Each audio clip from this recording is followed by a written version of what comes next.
কৃষক বাঁচবে না, তাহলে এই দেশ বাঁচবে কেমন করে? তোমার জমিতে কত সুন্দর ফুলকপি ধরেছে। একটি সিদ্ধান্তই পরবর্তীতে অনেক প্রভাব ফেলে। একদিন এই ফুলকপির জন্য মারামারি হতো বাজারে, আজ কেউ তাকিয়েও দেখে না। কৃষক শুধু ফসল ফলায় না, সে দেশের আশা ফলায়। তো এখন দেখি এগুলো গরু ছাগলের খাবার হয়ে গেল। এত সস্তার বাজার জীবনে দেখিনি।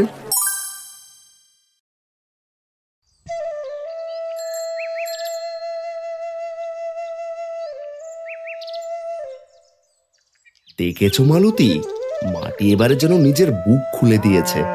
আমাদের খেতে ফুলকপি এমন হয়েছে চোখ ফেরানো যায় না। মনে হচ্ছে বছরটা আমাদের জন্য ভালোই যাবে। হ্যাঁ গো, তুমি তো পরিশ্রমও করেছো অনেক। এবার সবার সবজির ফলন হয়েছে অনেক বেশি। মানুষ কারটা ছেড়ে কারটা কিনবে বলো তো? শুনেছি বাজারে দাম একটু পড়ে গেছে। দাম কমে গেছে? এরকম ফলন তো বহুদিনে পাইনি। বেশি ফলন মানেই কম দাম, এই কথাটা এখন আর শুনতে ইচ্ছে করে না। তুমি শুধু তোমার ফুলকপি খেতেই দেখো, বাজারের দিকে না তাকালে চলবে? আমি বাজারে যাদের দেখি সবাই বলে ফুলকপি এখন হাতের নাগালের জিনিস। দাদা, আমি কাল হাটে গেছিলাম, এক বস্তা সবজি নিয়ে গেছিলাম। ফেরার পথে অর্ধেকও বিক্রি হলো না। দাম এমন যে শ্রমের দামটা ওঠে না। এটা যদি সত্যি হয়, তাহলে আমাদের ঘরে যা আশার আলো জ্বলছিল তা নিভে যাবে। তবু এখনো আশা ছাড়ছি না। বাবা, তুমি চিন্তা করো না, আগে বাজারে যাও, পরিস্থিতি দেখে আসো। তেমন হলে সবজি বিক্রির অন্য কোনো উপায় ভাবতে হবে আমাদের।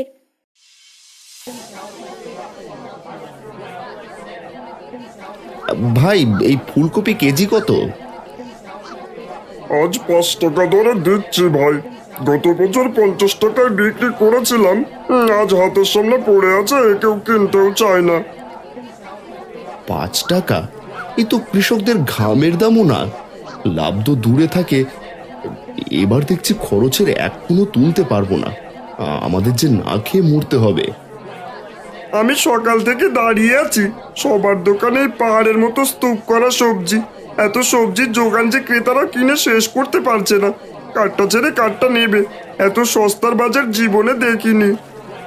কৃষকের ভাগ্য কেমন দেখো, বেশি ফলন হলেও ক্ষতি, কম ফলন হলেও ক্ষতি, মাঝামাঝি বললেই যেন সোনার দানা। ঠিক বলেছিস তুই। গত বছর ফুলকপি কম ছিল, তখন ভালো দামে বিক্রি করেছিলাম। এবারে পরিশ্রম বেশি করেছি, কিন্তু লাভ নেই।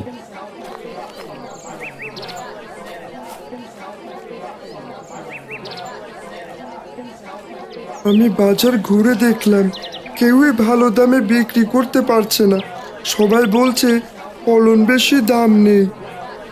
এভাবে যদি চলে তাহলে আমাদের ভবিষ্যৎ অন্ধকার। কৃষক বাঁচবে না, তাহলে এই দেশ বাঁচবে কেমন করে?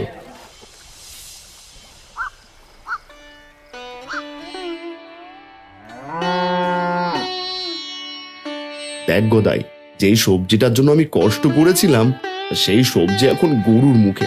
এটা ভাবলেই বুকটা ভেঙে যায়। তুমি ঠিকই বলেছ দাদা, আসার সময় দেখে এলাম প্রায় অনেকগুলো ফুলকপি মাটিতে পড়ে নষ্ট হয়েছে, অথচ নেওয়ার লোকই নেই।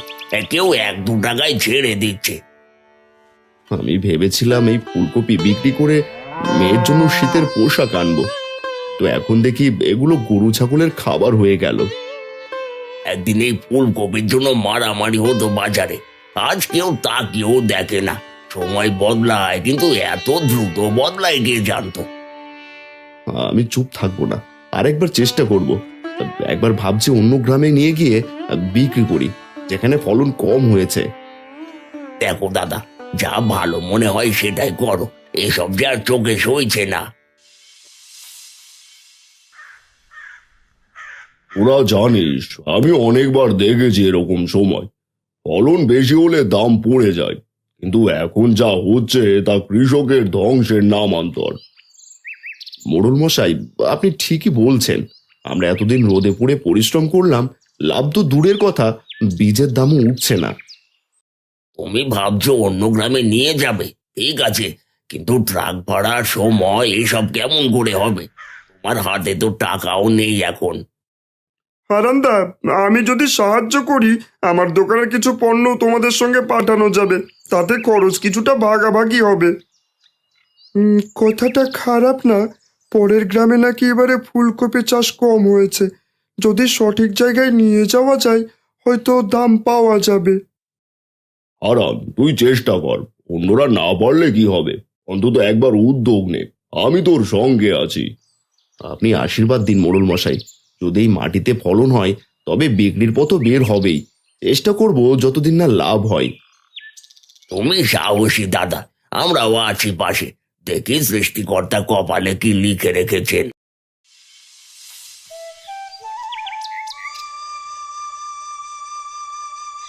তাড়াতাড়ি কর গদাই, সূর্য উঠলে রাস্তায় ভিড় হয়ে যাবে, যতটা সম্ভব আগে হাটে পৌঁছতে হবে। দাদা, কিন্তু এই ট্রাক ভাড়াই দুশ্চিন্তা। অর্ধেক ফুলকপি যদি বিক্রি না হয় তাহলে সব ঘাড়ে পড়বে। আরে ভয় পাস না তুই, যদি মনে করিস হবে না তাহলে কিছুই হবে না। সৃষ্টিকর্তা আছেন, তিনি ঠিক একটা ব্যবস্থা করে দেবেন।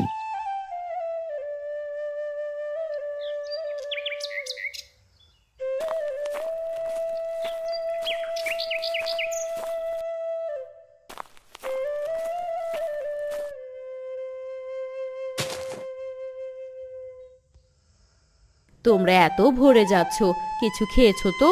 খালি পেটে যেও না, একটা করে রুটি আর চা খাও, তারপর যাও।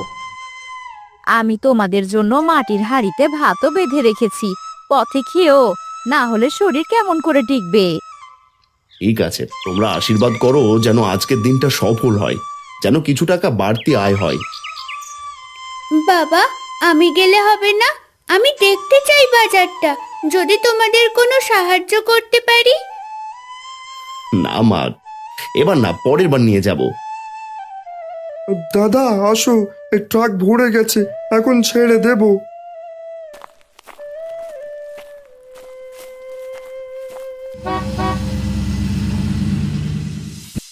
কি গো দোকানি, তুমি যাওনি পাশের গায়ে ফুলকপি নিয়ে? না গো হারুদা, হারন্দা কেমন বিক্রি করে আসার পর আগে শুনি, তারপর চিন্তা ভাবনা করব। ঠিক কথাই বলেছ, একসাথে সবাই গেলে যদি আবার লস হয় সবাই একদম মারা পড়বে। যাই গো দোকানি।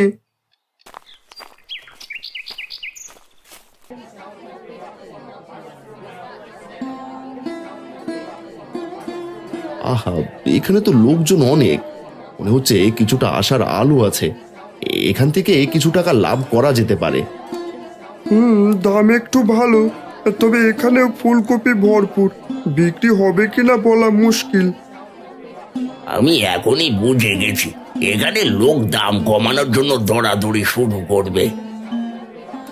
এইটার দাম কত দিচ্ছেন দাদা? 30 টাকা করে দিচ্ছি, একেবারে তরতাজা, সকালবেলা তোলা, এমন ভালো ফুলকপি আর কোথাও পাবেন না। 20 টাকা দিলেই নেব, এখন ফুলকপি কে কিনবে 30 টাকায়? ঠিক আছে দাদা, দিন 20 টাকায় দিন। এই নিন আপনার ফুলকপি। তুমি সব সময় এত সহজে ছাড় দিও না দাদা, দাম ঠিক রাখো, তবু আজ কিছু বিক্রি হলে খুশি হব। অর্ধেক বিক্রি হলেও খুশি থাকবো, কোটি হলেও অন্তত কিছু টাকা ঘরে থাকবে।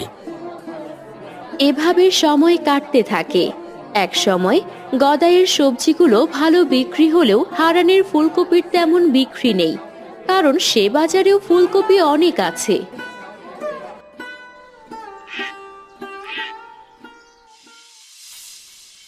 সব বিক্রি হলো না, কিন্তু যা হলো তাও কম না, অন্তত ট্রাক ভাড়াটা উঠে গেছে। কি বলিস গদাই?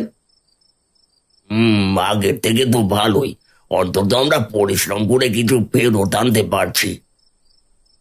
কৃষকের আশা তো ছোট ছোট জিনিসেই টিকে থাকে, একটু দাম পেলে আমরা যেন পাহাড় পেয়ে যাই। তবুও আমি খুশি, আজ মানুষদের চোখে কৃতজ্ঞতা দেখেছি, তারা বলল তোমাদের ফুলকপি টাটকা এবং ভালো, এই কথাটাই বড় পুরস্কার। ঠিক বলেছ দাদা, টাকা কম পেলেও সম্মান পেলে মন ভরে যায়। এভাবেই হয়তো কৃষক বাঁচে আশার উপর, যত কষ্টই হোক মাটির গন্ধ ছাড়তে পারে না কেউ। এই চল হারান দাদা, এদিকে যে রাত হয়ে এলো, বাড়ি ফিরতে হবে তো নাকি? সবাই যে অপেক্ষা করছে।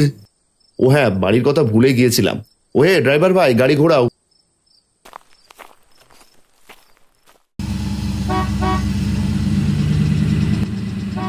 ওরা ফিরছে মনে হয়। হে সৃষ্টিকর্তা, যেন কিছু লাভ হয়। ভেবো না বৌদি, হারান ভাই যেভাবে মনোবল নিয়ে গেছে, খালি হাতে ফিরবে না এ আশা করা যায়। মা, বাবা কি আমার জন্য কিছু আনবে? বাবা যদি কিছু বিক্রি করতে পারে তাহলে আনবে, তোর শীতের পোশাকও কিনে দিতে পারবে।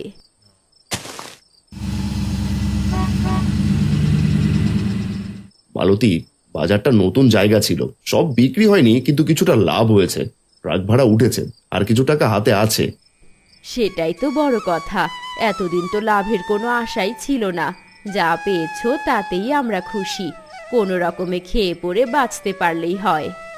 ঠিক বলেছ বৌদি, ভাইয়ের পরিশ্রম বৃথা যায়নি, দুজনেরই মোটামুটি লাভ হয়েছে। বাবা, তুমি জিতেছো, আমাদের ক্ষেতের ফুলকপি বিক্রি হয়েছে। কি মজা, কি মজা!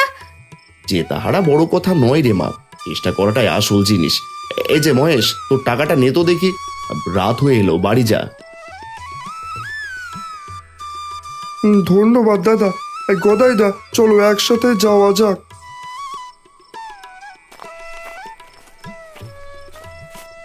চলো গো, সারা রাত এখানেই দাঁড়িয়ে থাকবে নাকি?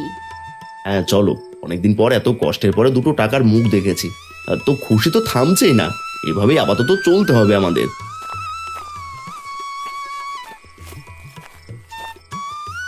এভাবেই তাদের দিন কাটতে থাকে। সকাল সকাল ক্ষেত থেকে ফুলকপি তুলে ট্রাকে করে অন্য গায়ের বাজারে বিক্রি করে আয় করতে থাকে। দেখতে দেখতে 1 বছর কেটে যায়।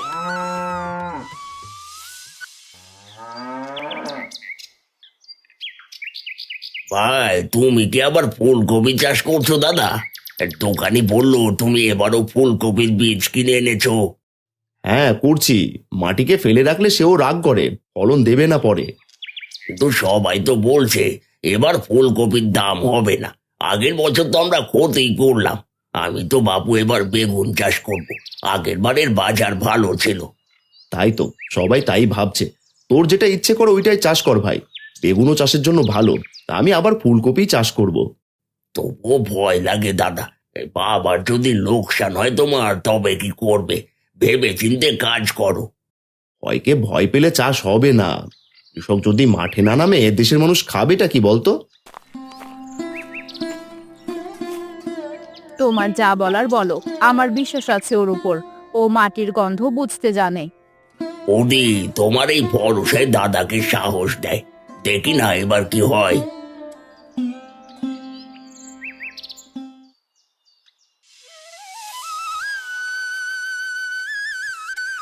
হারান ভাই, তুমি তো এবার একাই ফুলকপি চাষ করেছো। আগের বার যা লোকসান গেল, তারপর আবার ফুলকপি। লোকজন তো তোমায় পাগল বলছে গো। কোথাও শুনেছিলাম হয়তো পাগলরাই নাকি পৃথিবী বদলায়, তাই না হারু? আমরা তো ভেবেছিলাম এবার তুমি কিছুই তুলতে পারবে না, কিন্তু দেখছি তোমার জমিতে কত সুন্দর ফুলকপি ধরেছে। তবু লোকসান হলে কিন্তু দোষ দিতে পারবেন না যে আমরা আপনাকে আগে সাবধান করিনি। দোষ যদি হয় তবে আমারই হবে। আমি জানি এবার সময় আমার পক্ষে আছে, ঠিক সময়ে সবাই সব বুঝতে পারবে।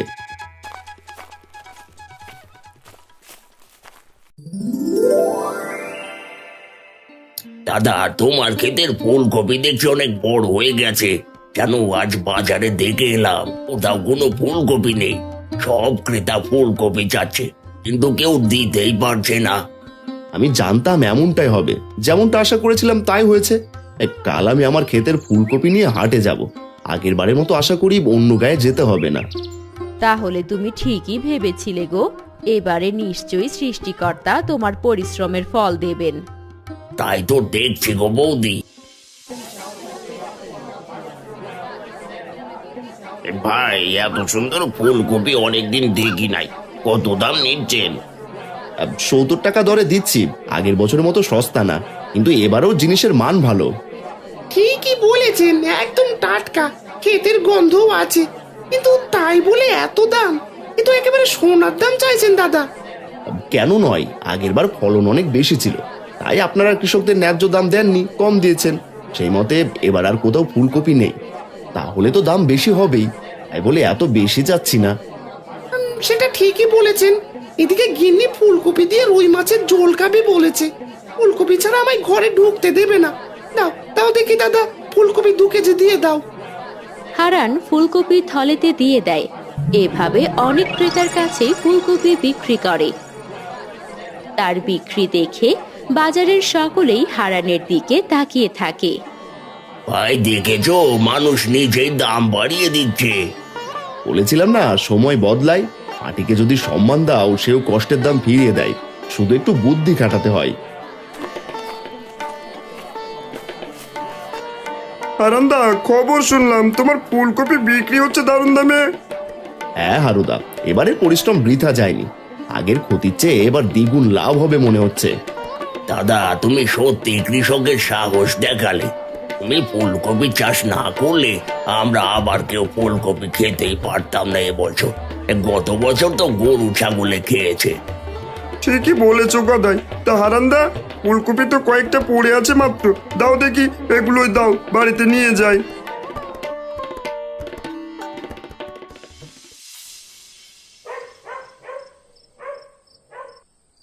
তিন্নিমা, কই রে?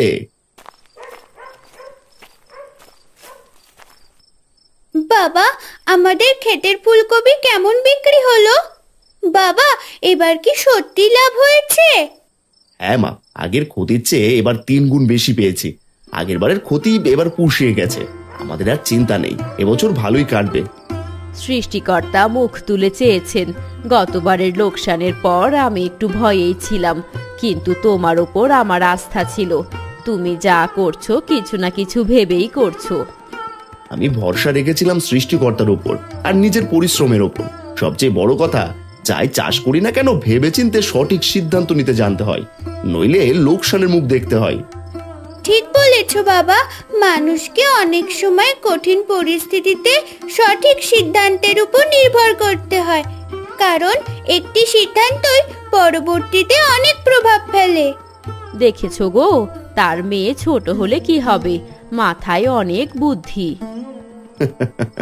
এবার তোর জন্য শীতের অনেকগুলো পোশাক এনে দেবো রে মা। কি মজা, কি মজা! এই শীতে আমার নতুন জামা হবে।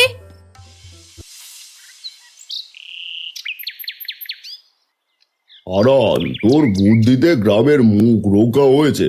এবছর তুই অনেক লাভ করেছিস ফুলকপি চাষ করে। তুই এখন বল, আগামী বছরে কিভাবে সবাই মিলে কাজ করবি? এবছর আমি একা বেশি লাভ করেছি, কিন্তু পরের বছর সবাই মিলে লাভ করতে পারি। সবাই মিলে কাজ করলে কাজটা বড় হয়। এবার ভাবছি প্রত্যেকে কিছু না কিছু আলাদা আলাদা ফসল চাষ করব, যেন বাজারের ভারসাম্য থাকে, যেন কোনোটার অভাব না পড়ে। আলাদা ফসল মানে কেউ ফুলকপি, কেউ বাঁধাকপি, কেউ টমেটো, তাই তো দাদা? হ্যাঁ, এতে করে ফলন বেশি হলেও দাম ঠিক থাকবে। এক একজনের কাছে এক এক ফসল থাকবে, বাজারে ভারসাম্য থাকবে, এতে কেউ পুরোপুরি ক্ষতিগ্রস্ত হবে না। ঠিক বলেছো দাদা। আগের মতো সবাই যদি একসাথে একই ফসল করে, তবে আবার সেই সস্তা বাজার ফিরে আসবে আর সবার লোকসান হবে। এটা একদম সঠিক পদ্ধতি। তোরা এভাবেই চাষ করবি, যাতে সবারই লাভ থাকে, কাউকে যেন ক্ষতিগ্রস্ত নাও হতে হয়। গ্রামের লোক একসাথে হলে মাটির শক্তি 10 গুণ হয়। মাটির প্রতি ভালোবাসা, ধৈর্য আর বিশ্বাস থাকলে সময়ের সাথে সব ক্ষতি পুষিয়ে যায়। কৃষক শুধু ফসল ফলায় না, সে দেশের আশা ফলায়। তোর মেয়ে একদম ঠিক কথা বলেছে রে হারান। একটা কথা বলতেই তো ভুলে গেছি মোড়ল মশাই, তিনি কিন্তু আমায় সাহস দিয়ে গেছে সব সময়। আমার মেয়ে ছোট হলে কি হবে, বেশ বুদ্ধিমতী।